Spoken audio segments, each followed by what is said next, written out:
आज हम गोलीय दर्पण से संबंधित कुछ परिभाषाएं पढ़ेंगे।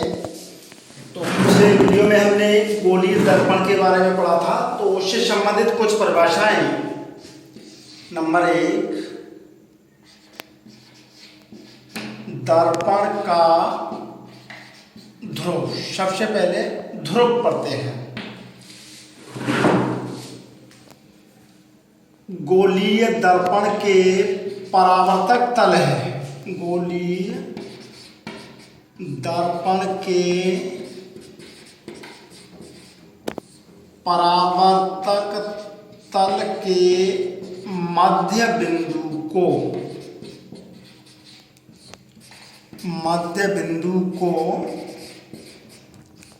दर्पण का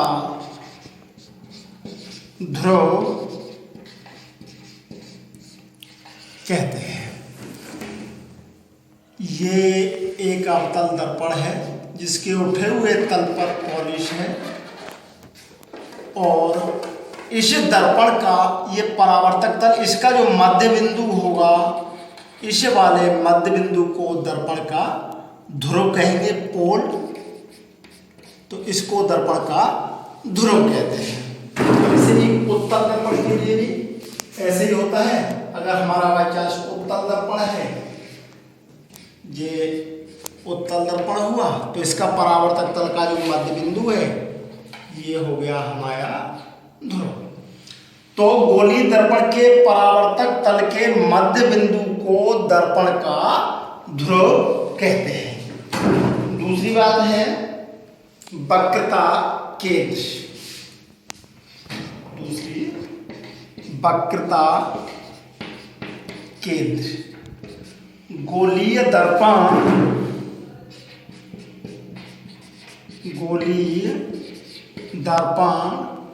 कांच के जिस खोखले गोले से काटकर बनाए जाते हैं, कांच के जिस खोखले गोले से काटकर बनाए जाते हैं, उसके केंद्र को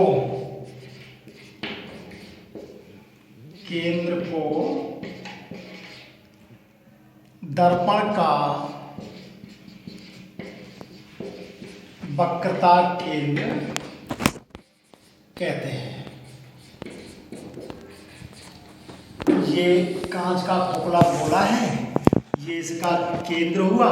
इस केंद्र, यहाँ से ये दर्पण मान लिया हमने कोई काट करके बनाया, ये हमारा अवतल दर्पण हो गया। तो ये क्या कहलाएगा? हमारा वक्रता केंद्र।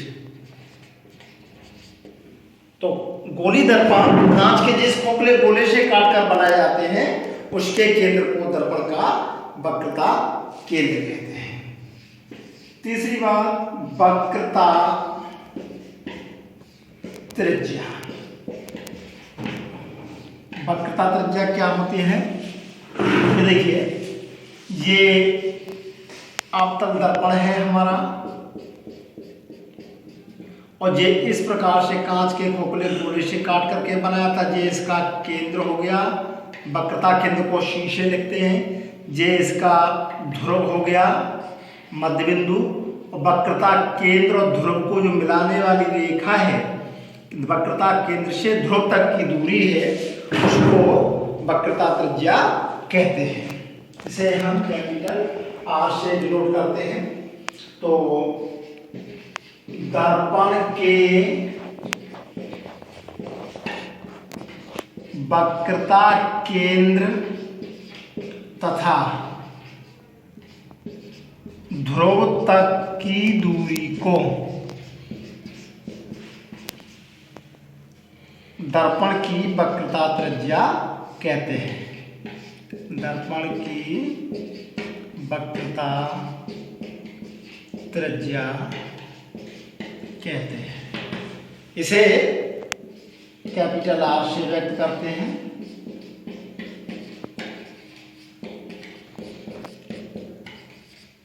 तो तीन बातें देखी हमने, दर्पण का ध्रुव, वक्रता केंद्र और वक्रता त्रिज्या। अब चौथी बात और,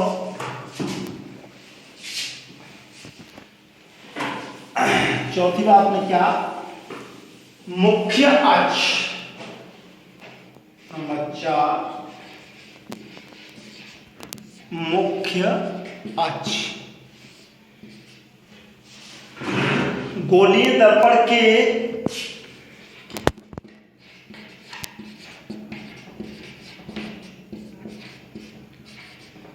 वक्रता केंद्र तथा ध्रुव को मिलाने वाली रेखा को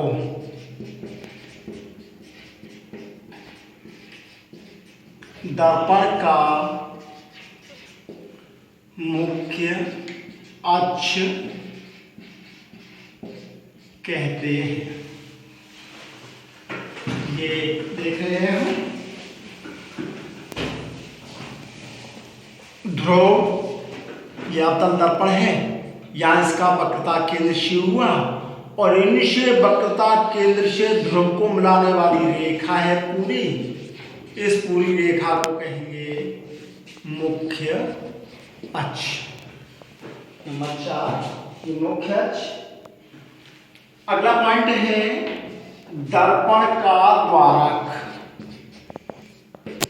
दर्पण का द्वारक, ये हमारा कोई अवतल दर्पण है, ये पॉलिश हो रही है, ये परावर्तक तल है, इसका जो व्यास होगा गोलीय दर्पण के परावर्तक तल के व्यास को क्या कहेंगे हम, द्वारक। क्या परिभाषा देंगे इसके, गोलीय दर्पण के परावर्तक तल के व्यास को दर्पण का द्वारक कहते हैं। अगला पॉइंट 6वां, मुख्य फोकस।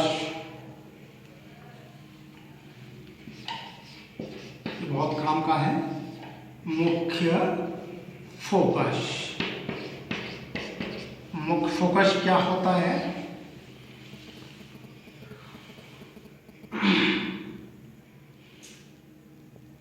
मुख्य अक्ष के समांतर आने वाली किरणें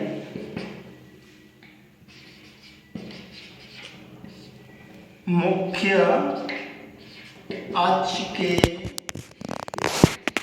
समांतर आने वाली किरणें परावर्तन के बाद मुख्य अक्ष के जिस बिंदु पर मिलती हैं या मिलती हुई प्रतीत होती हैं, उसे दर्पण का मुख्य फोकस कहते हैं। जैसे ये कौन सा दर्पण है, एक अवतल दर्पण है, ये मध्य बिंदु दर्पण का ध्रुव हो गया, यहाँ इसका वक्रता केंद्र और दोनों से मिलाने वाली ये रेखा है, ये हो गई हमारी मुख्य अक्ष। मुख्य अक्ष के समांतर कोई किरण आ रही है, ये मुख्य अक्ष के समानांतर एक किरण आई, परावर्तन के बाद ये लौट के जाएगी, यहाँ पे कोई फोकस है और ये लौट करके ऐसे चली है। दूसरी किरण नीचे से जा रही है, ये मुख्य अक्ष के समांतर, परावर्तन के बाद ये यहाँ से लौट के चली गई, ये दोनों जिस बिंदु पर मिल रही है इसे दर्पण का फोकस कहते हैं। तो ये फोकस हो गया। ऐसे ही ये मान लिया हमारा उत्तल दर्पण है, पॉलिश हो गई। इधर ये यहाँ पर इसका वक्रता केंद्र सी, यहाँ पर फोकस हुआ, ये मुख्य अक्ष हुआ, मुख्य अक्ष के समांतर किरण आई कोई, ये एक किरण आई और ये पार होकर के नहीं जा सकती क्योंकि पॉलिश हो रही है। तो क्या होगा, ये इस प्रकार से लौट करके चली जाएगी। ये लौट के इधर चली गई तो ये ऐसे इसको आगे बढ़ाएंगे तो ये ऐसे ही दूसरी किरण ये आई मुख्य अक्ष के समांतर और ये इस प्रकार से दूसरी किरण भी ऐसे लौट के परावर्तित हो गई। तो ये हमें जो कहाँ से आती हुई प्रतीत हो रही है, इस बिंदु से आती हुई प्रतीत हो रही है। तो इस बिंदु को क्या कहेंगे, फोकस कहते हैं। अगला पॉइंट है, ये मुख्य फोकस हुआ, फोकस दूरी।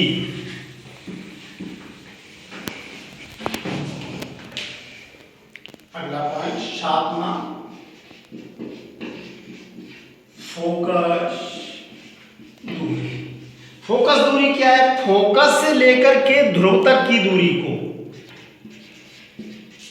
दर्पण के फोकस से ध्रुव तक की दूरी को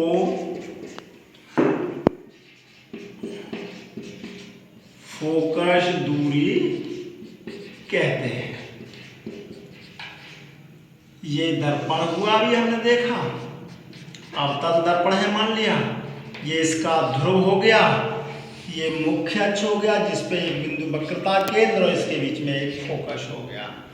तो फोकस से लेकर के ध्रुव तक की दूरी है स्मॉल एफ कहेंगे, इसी को हम कहेंगे फोकस दूरी। 7 पॉइंट हो गए। तो ये गोलीय दर्पण से संबंधित 7 बातें हमें याद रखनी है। अब इसके बाद बहुत ही महत्वपूर्ण बात हमें देखनी है, गोलीय दर्पण द्वारा प्रतिबिंब बनने के नियम। ये बहुत महत्वपूर्ण है, ये नियम हमसे आने चाहिए तभी आगे की बात समझ में आएगी। तो आगे ये देखते हैं, गोलीय दर्पण द्वारा प्रतिबिंब बनने के नियम। गोलीय दर्पण द्वारा प्रतिबिंब बनने के 3 मुख्य नियम हैं। 3 मुख्य नियम हैं। पहला नियम है मुख्य अक्ष के समांतर आने वाली किरण। मुख्य अक्ष के समांतर आने वाली किरण परावर्तन के बाद फोकस से जाती है या जाती हुई प्रतीत होती है, या जाती हुई प्रतीत होती है। तो कैसे, ये अवतल दर्पण है हमारा, ये मुख्य अक्ष हो गया, ये दर्पण का ध्रुव, यहाँ वक्रता केंद्र और ये हो गया फोकस। तो पहला नियम क्या कहता है कि मुख्य अक्ष के समानांतर ये किरण आई और जाकर के दर्पण से टकराई और टकराने के बाद पार तो हो नहीं सकती, पीछे पॉलिश हो रही है, तो ये फोकस से होके अवश्य जाएगी, इधर नहीं जा सकती बल्कि किधर आएगी, ये फोकस से होकर के अवश्य जाएगी और कहीं से नहीं जाएगी। तो पहला नियम हमारा कहता है कि मुख्य अक्ष के समांतर आने वाली किरण परावर्तन के बाद फोकस से जाती है या जाती हुई प्रतीत होती है। तो अवतल दर्पण है, तो अवतल दर्पण में तो फोकस से होकर के जाती है। और अगर हम उत्तल दर्पण की बात करें, ये ये हमारा एक उत्तल दर्पण है, ये इस प्रकार से गोला होगा, अतः इसका वक्रता केंद्र इधर होगा और इसके यहाँ पर फोकस होगा। ये मुख्य अक्ष के समानांतर किरण आई और ये पार को होने से रही तो ये क्या होगा, ऐसे फोकस से लौट के ऐसे चली जाएगी तो फोकस से हमें जाती हुई प्रतीत होगी। किरण तो ऐसे आई और ऐसे चलेगी, लेकिन हमें कैसे लग रहा है कि ये फोकस से जा रही, फोकस से जाती हुई प्रतीत होती है। दूसरा नियम इसका उल्टा है कि फोकस से जाने वाली किरण, फोकस से जाने वाली किरण परावर्तन के बाद मुख्य अक्ष के समांतर हो जाती है, मुख्य अक्ष के समांतर हो जाती है। कोई किरण अब फोकस से होकर के जा रही है, ये अवतल दर्पण है हमारा, ये मुख्य अक्ष, यहाँ पर फोकस, ये वक्रता केंद्र। कोई किरण, ये किरण एक आई, फोकस से होकर के गई, ये फोकस से जाने वाली किरण और ये दर्पण से टकराने के बाद क्या होगा, मुख्य अक्ष के समांतर हो जाएगी। अगर समांतर आ रही है तो फोकस से होकर के जाएगी और अगर फोकस से जा रही है तो मुख्य अक्ष के समांतर हो जाएगी। तीसरा नियम और है कि दर्पण के वक्रता केंद्र से जाने वाली किरण, दर्पण के वक्रता केंद्र से जाने वाली किरण परावर्तन के बाद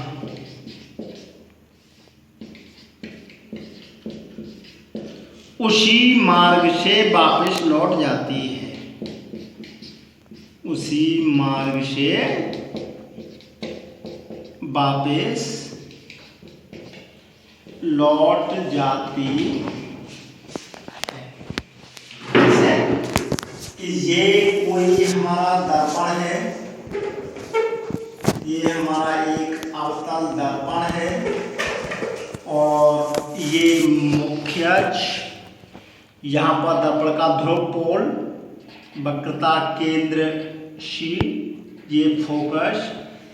अगर कोई किरण वक्रता केंद्र से जा रही है, ये वक्रता केंद्र से गई किरण, ये जाने वाली किरण जाकर के दर्पण से टकराई, अब ये न तो समांतर होगी न फोकस से होकर के जाएगी, बल्कि ये उसी मार्ग से वापस लौट आएगी।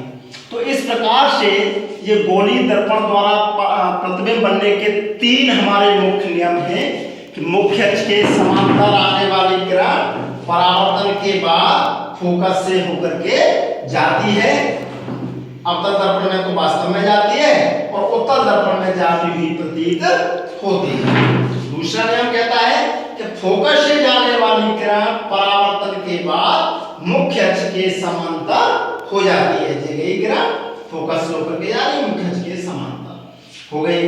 और तीसरा नियम है दर्पण के वक्रता केंद्र से जाने वाली किरण परावर्तन के बाद उसी मार्ग से वापस लौट आती है, ये वक्रता केंद्र से गई और दर्पण से टकराने के बाद उसी मार्ग से वापस लौट करके आई। तो इस प्रकार से गोलीय दर्पण द्वारा प्रतिबिंब बनने के ये तीन नियम हैं और इन नियमों की सहायता से अब हम प्रतिबिंबों का बनना सीखेंगे। देखिए कैसे प्रतिबिंब बनते हैं। अब अवतल दर्पण द्वारा प्रतिबिंब का बनना सीखेंगे। अवतल दर्पण के द्वारा प्रतिबिंब कैसे बनता है। तो अवतल दर्पण के लिए वस्तु को भिन्न भिन्न स्थितियों पर रखने पर भिन्न भिन्न प्रतिबिंब बनते हैं। तो उन स्थितियों का अध्ययन करना है। सबसे पहले जब वस्तु अनंत पर रखी है, ये कोई हमारा एक अवतल दर्पण है और ये मुख्य छवि समझाया, ये दर्पण का ध्रुव हो गया और यहाँ पर वक्रता केंद्र, ये फोकस वस्तु कहाँ पर रखी है? अनंत पर रखी है, बहुत दूर जहां पे कहीं वस्तु रखी है। तो वस्तु से ये वस्तु रखी है, मान लिया अनंत पर, ये किरण आई, तो हमने नियम क्या पढ़ा था कि पहला नियम पढ़ा है हमने कि मुख्य अक्ष के समांतर आने वाली किरण परावर्तन के बाद फोकस से होकर के अवश्य जाती है, और दूसरी फोकस से जाने वाली किरण परावर्तन के बाद मुख्य अक्ष के समांतर हो जाती है। तो इन्हीं नियमों का हम लगाते हैं। ये कोई किरण जा रही है, मुख्य अक्ष के समांतर आ रही है, तो फोकस से होकर के मान लिया ये किरण गई, फोकस से होकर के मुख्य अक्ष के समांतर ले जाए। एक मिनट, और ये गलत है। कोई किरण आ रही है इस प्रकार से ये कोई किरण आई, और आने के बाद ये फोकस से होकर के अवश्य आएगी। ऐसे ही दूसरी किरण आई,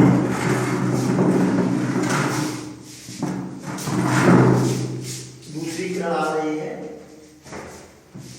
तो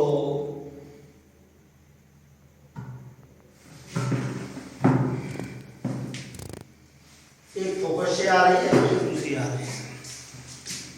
एक किरण, एक और किरण ले लेते हैं। ये दोनों किरण गलत बनना है, एक मिनट। तो देखिए, पहली स्थिति, जब वस्तु अनंत पर है, तो इसके लिए हम चित्र बना रहे हैं। ये अवतल दर्पण है और वस्तु यहाँ पे काफी दूर रखी है, अनंत पर है कहीं पर। ये वस्तु से किरणें आ रही है, तो एक किरण ये आई, फोकस से होकर के आई पहली किरण, तो नियम क्या कहता है कि फोकस से आने वाली किरण परावर्तन के बाद मुख्य अक्ष के समांतर हो गई, और दूसरी किरण एक और आई, वो वक्रता केंद्र से आई, और परावर्तन के बाद वो उसी मार्ग से वापस लौट गई। ये दोनों किरणें, परावर्तित किरण दोनों ये रही, और दोनों जगह पर काट रही हैं, तो यहाँ पर ये इसका प्रतिबिंब बन गया। तो ये वस्तु अनंत पर रखी हुई, तो प्रतिबिंब कहाँ पर बनना है? फोकस पर बनना है, वस्तु से छोटा बनना है। वस्तु ऐसे रखी हुई थी, ये नीचे को मुंह करके बनना है, अर्थात उल्टा बनना है। तो जब वस्तु अनंत पर है तो प्रतिबिंब वास्तविक, उल्टा और वस्तु से छोटा, और कहाँ पर बनता है? फोकस पर बनता है। पहली बात, जब वस्तु अनंत पर होती है तो प्रतिबिंब हमेशा फोकस पर बनता है। दूसरा नंबर 2 देखिए, जब वस्तु अनंत तथा वक्रता केंद्र के बीच में है, ये वक्रता केंद्र है, और बस से पीछे और इससे पीछे तो बहुत सारा अनंत है। जब ये वस्तु रखी हुई है, एक वस्तु है, तो यहाँ वस्तु के शीर्ष से एक किरण मुख्य अक्ष के समांतर गई, और समांतर जाने वाली किरण परावर्तन के बाद फोकस से लौटेगी। पहले नियम के अनुसार कि मुख्य अक्ष के समांतर जाने वाली किरण परावर्तन के बाद फोकस से लौट गई। दूसरी किरण वक्रता केंद्र से, तीसरा नंबर का नियम दिखाया था कि वक्रता केंद्र से जाने वाली किरण परावर्तन के बाद वो उसी मार्ग से वापस लौट आई। दोनों परावर्तित किरणें, ये वाली परावर्तित और ये वाली परावर्तित किरणें जा बिंदु पर काट रही हैं, तो ये इसका प्रतिबिंब ये बन गया।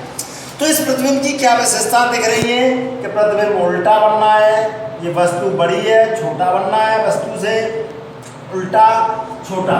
तो प्रतिबिंब वास्तविक, उल्टा और वस्तु से छोटा बनता है। कब बनता है? कि जब वस्तु अनंत तथा वक्रता केंद्र के बीच में होती है। तीसरा पॉइंट है हमारा कि जब वस्तु वक्रता केंद्र पर ही रखी हो, बिल्कुल वक्रता केंद्र पर रख देते हैं। ये वस्तु का वक्रता केंद्र पर रखी है एक वस्तु, यहाँ पर ये वस्तु रखी हुई है, तो नियम तुम्हारे वही है कि मुख्य अक्ष के समांतर एक किरण गई, और परावर्तन के बाद ये लौट करके कहाँ से जाएगी? ये फोकस से चलेगी। दूसरी किरण फोकस से गई और वक्र परावर्तन के बाद मुख्य अक्ष के समांतर होगी। देखो, एक ये वाली परावर्तित किरण और एक ये वाली परावर्तित किरण जगह पे काट रही है, तो इसका प्रतिबिंब यहाँ पर बन गया।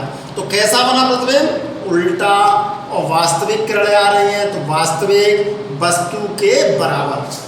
जब वस्तु वक्रता केंद्र पर है तो प्रतिबिंब वास्तविक, उल्टा, वस्तु के बराबर और वक्रता केंद्र पर बनता है।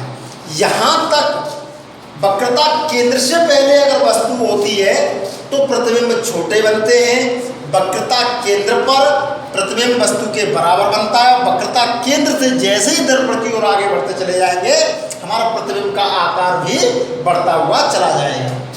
तो चौथा पॉइंट, जब वस्तु वक्रता केंद्र तथा फोकस के बीच रखी है तो वस्तु जो वक्रता केंद्र सी और ये फोकस के बीच में, दोनों के बीच में, यहाँ पे वक्रता केंद्र है हमारा ये वाला कोई, तो सी और एफ के बीच में ये वस्तु रखी हुई है।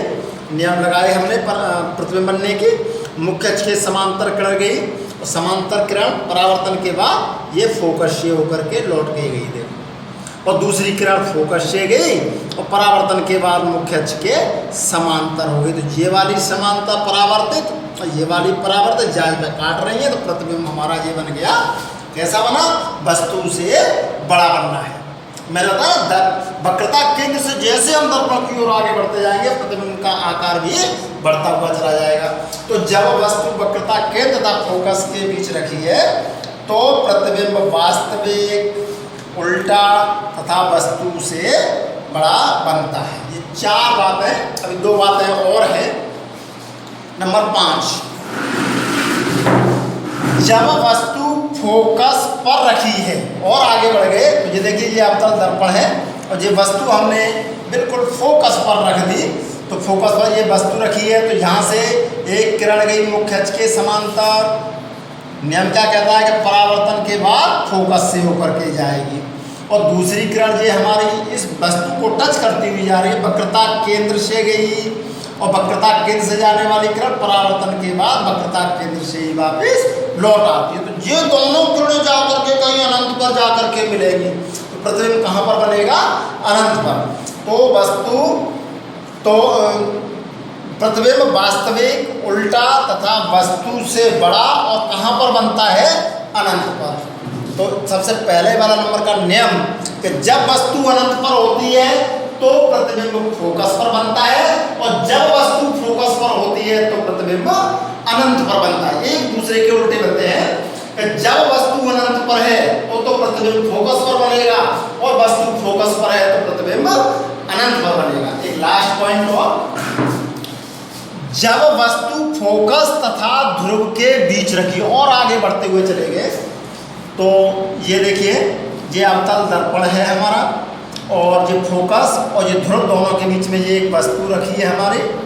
तो मुख्य अक्ष के समांतर एक किरण गई, अब ये परावर्तन के बाद ये फोकस से लौट करके चली गई हमारी किरण और दूसरी किरण हमारी वक्रता केंद्र से गई और वक्रता केंद्र से जाने वाली किरण उसी मार्ग से वापस लौट आई। लेकिन ये किरण पीछे मिलती हुई प्रतीत नहीं हो रही। जब जिनको हमने आगे बढ़ाया तो ये दर्पण के पीछे मिलती हुई प्रतीत हो रही है, मिल नहीं रही है, मिलती हुई प्रतीत हो रही है। इसलिए ये वाला जो प्रतिबिंब बनना है ये हमारा आभासी प्रतिबिंब कहलाता है, वास्तव में नहीं मिलने। तो प्रतिबिंब आभासी और आभासी के साथ साथ सीधा वस्तु से बड़ा तथा दर्पण के पीछे बनता है। ये विशेषता याद रखनी है कि अगर प्रतिबिंब आभासी होगा तो वो सीधा होगा, सीधा होगा तो आभासी होगा और दर्पण के पीछे बनेगा। तो इस प्रकार से अवतल दर्पण की ये 6 स्थितियों में प्रतिबिंब बनता है।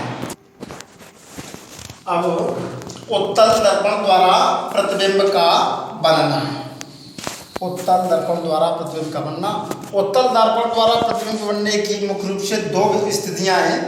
पहली स्थिति, जब वस्तु अनंत पर रखी है, बहुत दूर है वस्तु, तो ये देखिए ये हमारा कौन सा दर्पण है?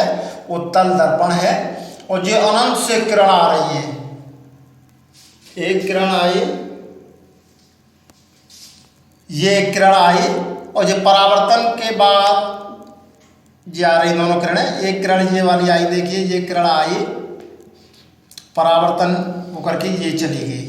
तो ये हमें कहाँ से आती हुई प्रतीत हो रही है? फोकस से।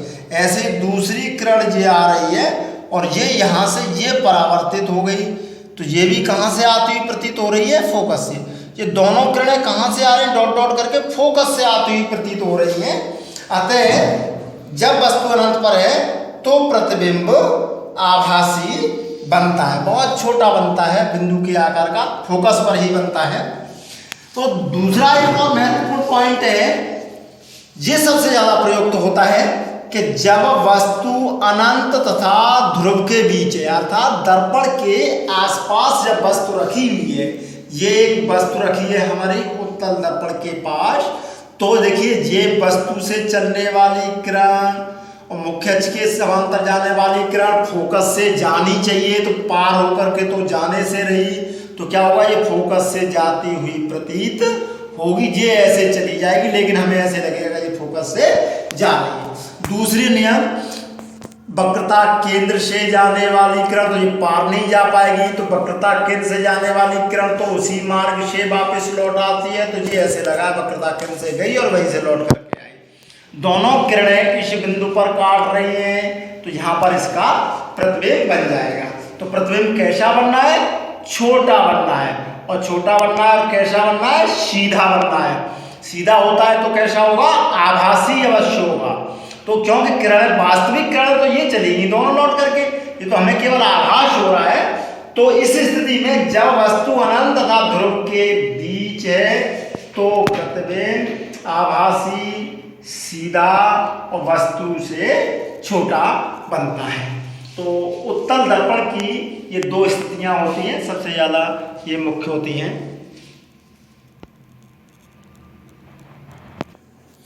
तो ये बातें हमने प्रतिबिंब बनने के नियम देखे और प्रतिबिंब का भिन्न भिन्न स्थितियों में बनना। अब इसके आगे शेष फिर अगले वीडियो में।